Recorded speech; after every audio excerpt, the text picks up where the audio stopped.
Hello everyone, and today I'm going to be making an armor stand. It's been a while since I've made an armor stand, and I need another armor stand because I've got more armor now. So my plan is I'm going to half this, and I'm going to half this, and I'm going to make a bridges cross, and then I'm just going to build that around one of these little poles here, and then I'm just going to slap a couple of arms on it, and that should be good. All the scrap wood. This used to be a post in the old bunker that awesome sniper and me made when we were like 13, but now it's going to be my armor stand.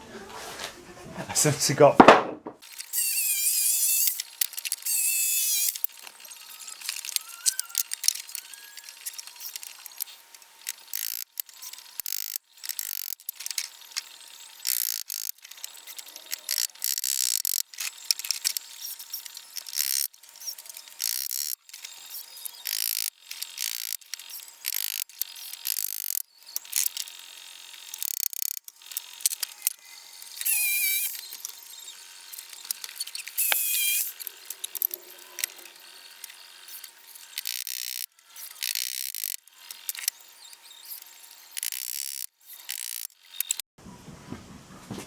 alrighty, that didn't take long.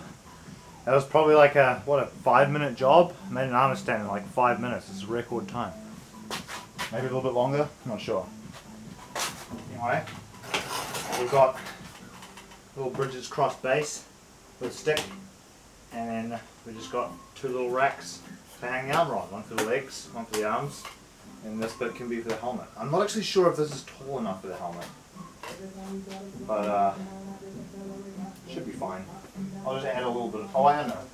Just add a little bit on the top, and they can hold the helmet maybe. It should probably be fine without any extensions. That's pretty much it. That's the armor stand done. Thanks for watching. Wait, actually, before you go, I'll test it and put all my armor on it, see if it holds it well. One quick thing before I go and put all the armor on. I just noticed that the saboton is a little loose and it keeps slipping forward and tripping me up, so I'm just going to hammer it back into place while I'm here. Oh, it can be really frustrating. The other day, I went to get ice cream and I ran along the grass, and as I was running, this little thing wasn't riveted in tight enough, and so maybe it's just one of the perks of stainless steel armor, I'm not sure. This should fix it. I think I've tightened it enough that it shouldn't do it anymore. Sometimes these little rivets, they just sort of are a little bit loose to start with because they haven't been clamped in that tight, and you just got to hammer them flat so that this thing doesn't happen. Otherwise, like the other day when I dropped my ice cream on the ground and you're running along and then this little thing is loose, and so it spikes down to the ground like that when you don't want it to, and then you're like running along, and this thing just sort of digs in like a hook, and woof, it just throws you on the ground. Anyway.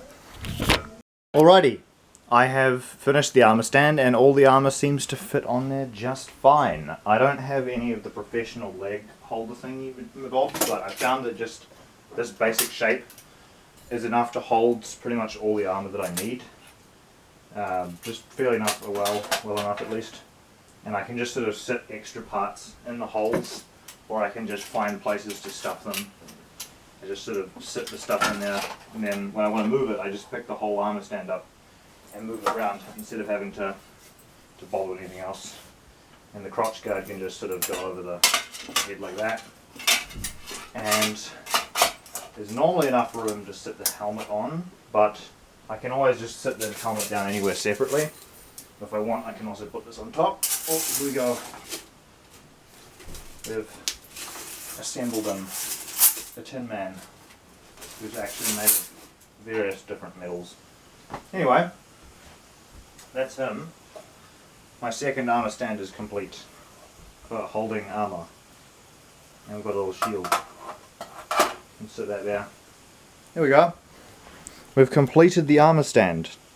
It can hold all of my armor, and it's like a 5-minute build with cheap scrap wood that was pretty much free.